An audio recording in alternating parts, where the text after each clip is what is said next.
platicar o discutir o analizar las razones por las cuales las culturas antiguas, las primeras culturas de las civilizaciones del mundo, como los sumerios, los acadios, los babilonios o babilónicos y los persas, por ejemplo, eran politeístas y no ateos. Por supuesto que, aunque parezca increíble, hay una cultura anterior incluso a los sumerios que por los descubrimientos arqueológicos no se ha llegado a la conclusión de que ellos fueran politeístas. Más se cree que ellos no creían en los dioses, entre comillas, como las otras culturas, porque se ha descubierto únicamente que tenían espacios dedicados al lavacro, ¿verdad? O sea, a los baños. Parece que, según lo que dicen los investigadores, ellos rendían culto o tenían más o menos una creencia espiritual en el agua. Entonces en sí no tenían un dios del agua, sino que en cierta forma el agua natural, ¿verdad?, que colocaban en piscinas, ellos hacían rituales de lavacro, ¿verdad?, de lavamiento o de limpieza. Pero el punto es llegar al análisis de estas culturas muy antiguas, porque son culturas de 4.000 años antes de Cristo, ¿verdad? Entre 4.000 y 6.000 años antes de Cristo. Los egipcios ya existían 4.000 años antes de Cristo, pero sabemos que más o menos 3.000 años antes de Cristo pasaron por diferentes épocas. Una de ellas debemos recalcar o debemos hacer notar que fue uno de los reyes, uno de los faraones, ¿verdad? Porque los emperadores egipcios sabemos que se hacían llamar faraones y que tenían una naturaleza, entre comillas, o hacían creer a todos los súbditos que ellos eran divinos. O sea, esto tiene aparentemente o comparativamente tiene relación con lo que pasaba con los sumerios, ¿verdad? Que los sumerios habían convencido al pueblo en general de que aunque ellos no eran divinos, como pasó con los faraones, que se creían divinos y hacían creer que eran divinos. Y recuerden ustedes que una de las razones por las cuales las tumbas de los faraones eran tan ostentosas, porque las pirámides de Egipto son eso, sencillamente son tumbas, ¿verdad? Entonces era porque el faraón era deificado en vida, era considerado un dios, y en la muerte él precisaba de muchas cosas que supuestamente iba a tener que llevar para usarlas en la otra vida, ¿verdad? Pensando en que obviamente ellos no tuvieron la revelación, por así decirlo, si cabe la palabra, ¿verdad? Porque ya usar la palabra revelación en culturas tan antiguas, pues es una palabra moderna, ¿verdad? No tuvieron la revelación verdadera de cómo es el asunto después de la muerte. O sea, qué es lo que hay después de la muerte. Ya el cristianismo lo establece. Está establecido que los hombres mueran una sola vez y después el juicio. No dice exactamente cuánto tiempo después, no dice inmediatamente después el juicio, o sea, solo dice y después el juicio. Entonces, como hemos platicado en charlas anteriores, algunos piensan que inmediatamente cuando muere un cristiano genuino, pues no un cristiano en el sentido genérico, ¿verdad? De que a todo el mundo se le dice cristiano, no, un cristiano genuino, una persona que genuinamente es hija de Dios.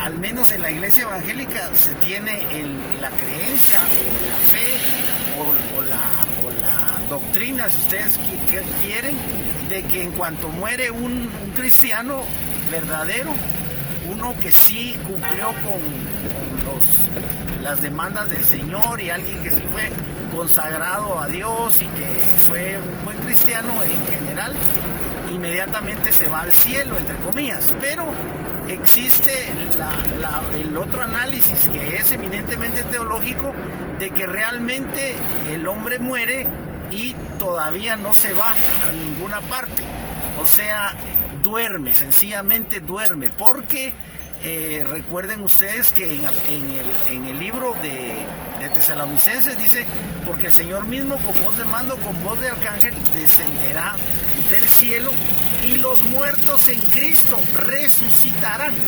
Y eso da lugar a pensar que estos que resucitarán son los muertos en Cristo, o sea, son los cristianos. Y si dice que resucitarán, quiere decir que no están con Él allá en el cielo. Porque si estuvieran allá en el cielo con Él, no necesitarían resucitar. Porque si estuvieran allá en el cielo con Él, ya estarían con Él con una vestidura, obviamente, o con una, ya serían seres regenerados, seres transformados.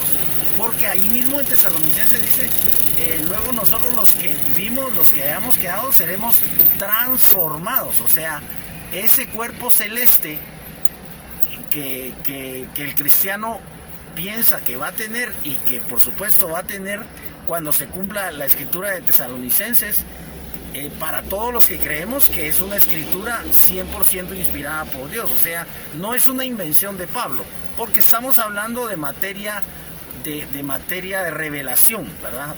No estamos hablando de un tema terrenal, de una cuestión de conducta social, sino que estamos hablando de una revelación. Pablo está hablando de algo que va a pasar cuando venga el Señor. Entonces eso definitivamente es de carácter revelativo. O sea, eso no lo pudo haber sabido Pablo si no fue porque Dios se lo reveló, porque es un asunto del futuro. Ahora, en el análisis que nos ocupa, que es el análisis de las culturas, de las civilizaciones antiguas, ¿verdad? Que como estábamos viendo, no solo existieron, por ejemplo, los elamitas, que es una de las culturas que yo me enteré que tienen como 7,000 años de antigüedad, o sea, 7,000 años antes de Cristo. Resulta que esta otra cultura, que por el momento se me escapa el nombre, pero en una siguiente charla yo se los diré, esta otra cultura resulta que descubrieron que ocupó el área de la India, pero es del área del este de la India, o sea, el área de la India que colinda con la Mesopotamia, o sea, está cercana a la Mesopotamia, pero pertenece a la India, ¿verdad? A la península arábiga. Entonces, esta cultura sí tiene 8,000 años de antigüedad, y esta es la cultura de la que estábamos hablando, que los arqueólogos dicen o piensan que no tenían religión. Sin embargo, los sumerios sí tenían religión, y definitivamente la religión de los sumerios sí era politeísta.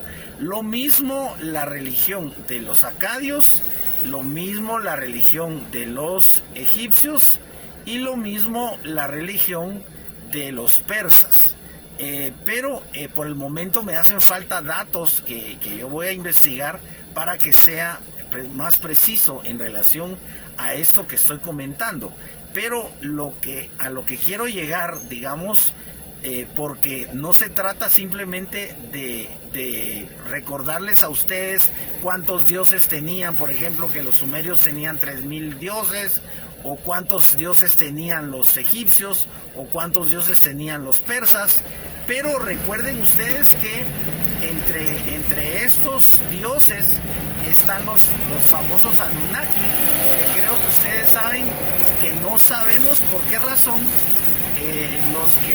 los que graban videos de conspiraciones, entre comillas, y los que creen en la participación real, tangible y, ¿cómo decirles?, demostrable de los extraterrestres en las culturas antiguas, ¿verdad?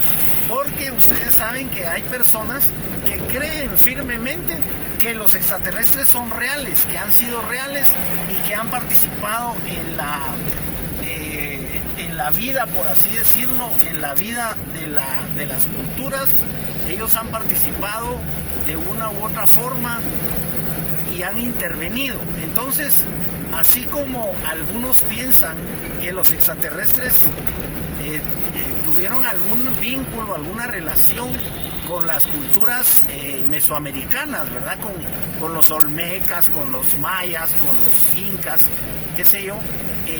Aunque sí hay, ustedes saben que existe en la región maya, ¿verdad?, de Guatemala, el famoso, no sé si es de Guatemala o es de Yucatán, por ejemplo, el famoso astronauta de Palenque, ¿verdad?, que es una escultura de la cultura maya, y que, dicho sea de paso, ustedes saben que Yucatán era originalmente una región que le pertenecía a Guatemala, ¿verdad?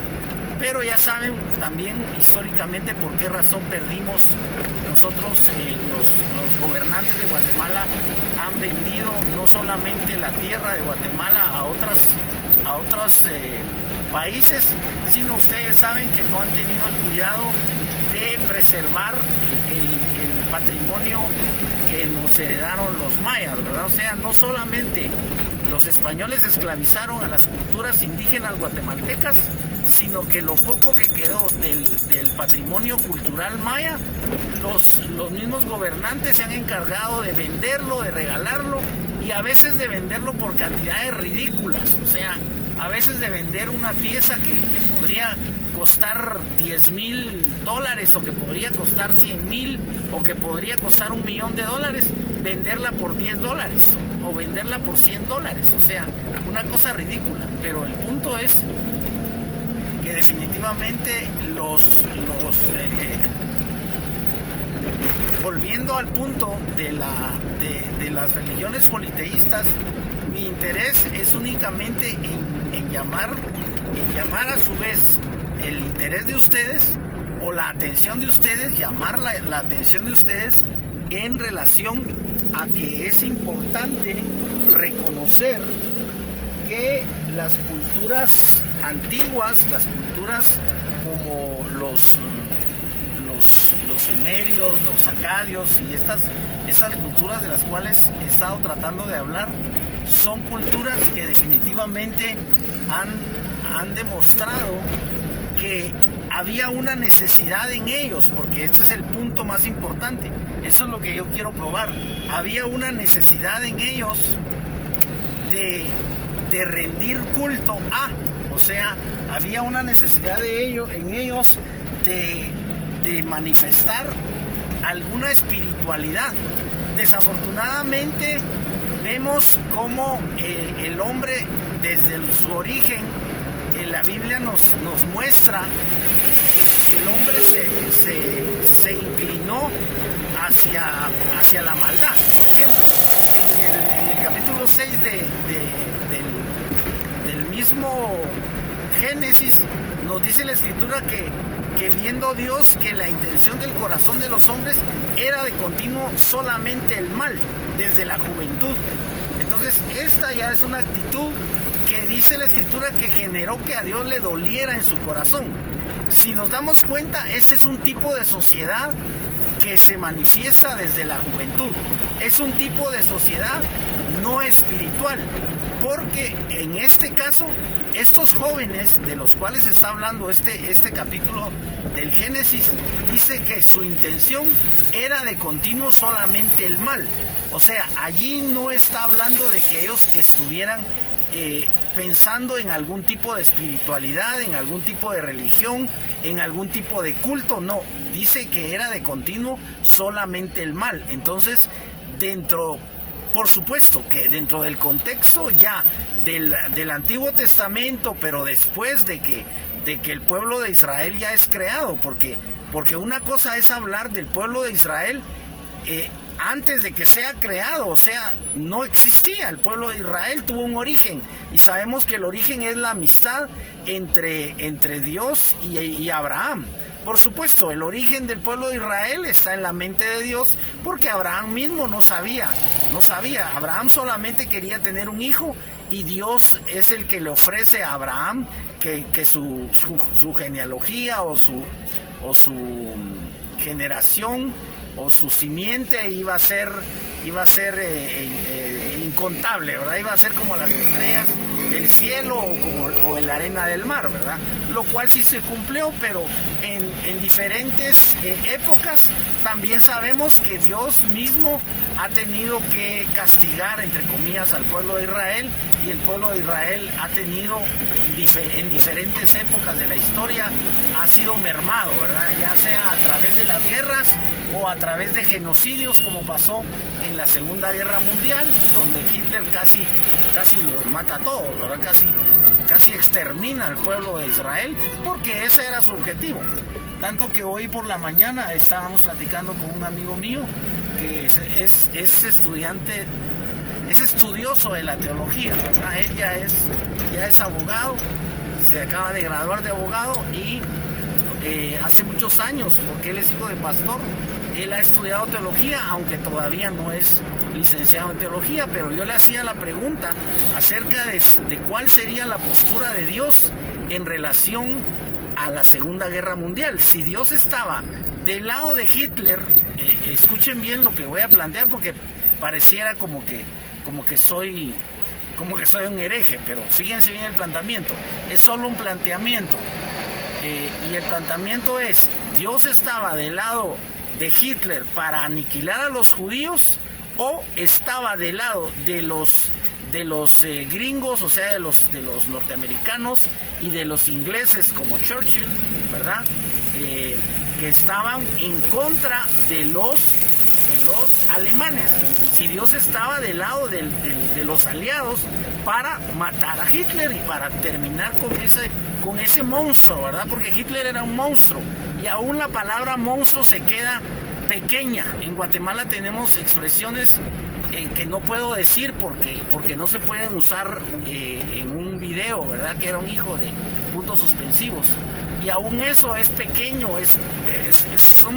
son expresiones que se quedan pequeñas. O sea, no hay adjetivos para un monstruo, para un tipo tan desgraciado como Hitler.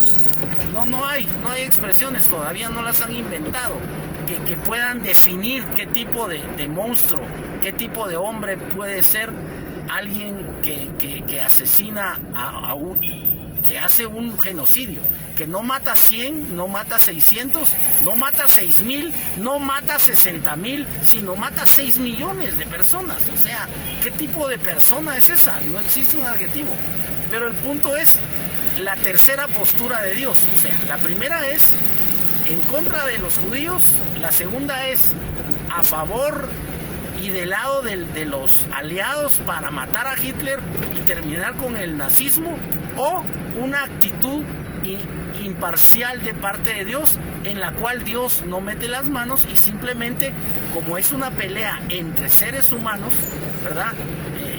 Dios es imparcial, y Dios sencillamente solo es un observador divino, solo es un observador, solo es un espectador divino. O sea, esa es una pregunta muy difícil que no cualquiera va a querer contestar, ¿verdad? Y no va a poder contestar. O sea, yo no les voy a dar yo no les voy a decir lo que yo pienso, ¿verdad?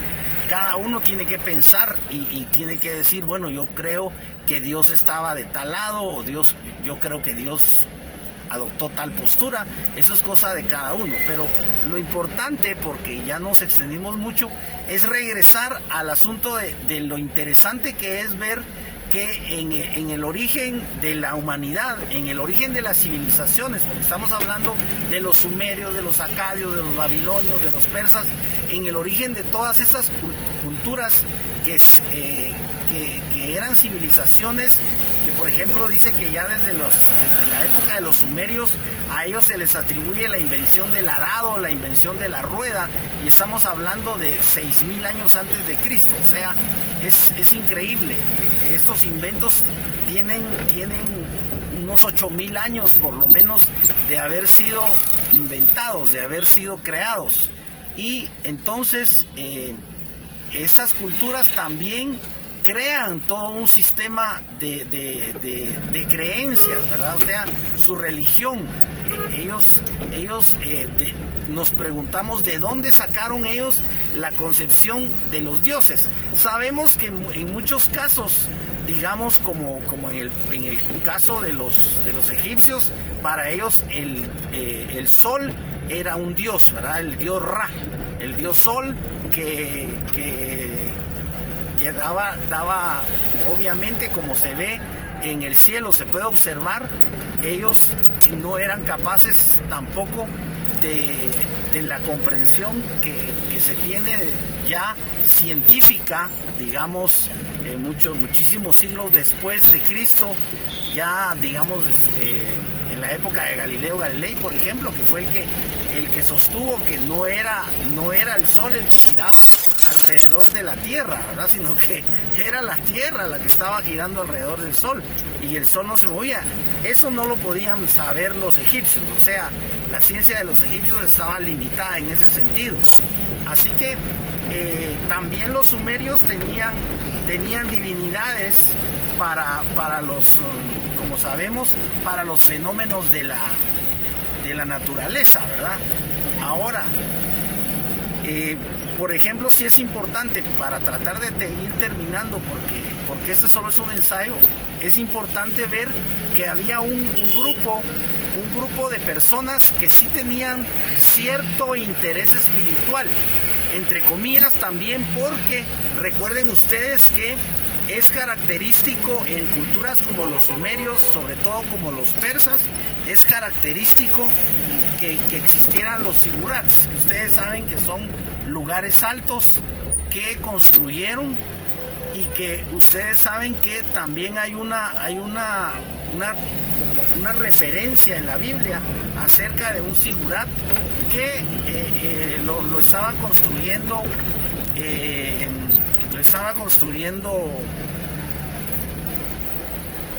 Nimrod,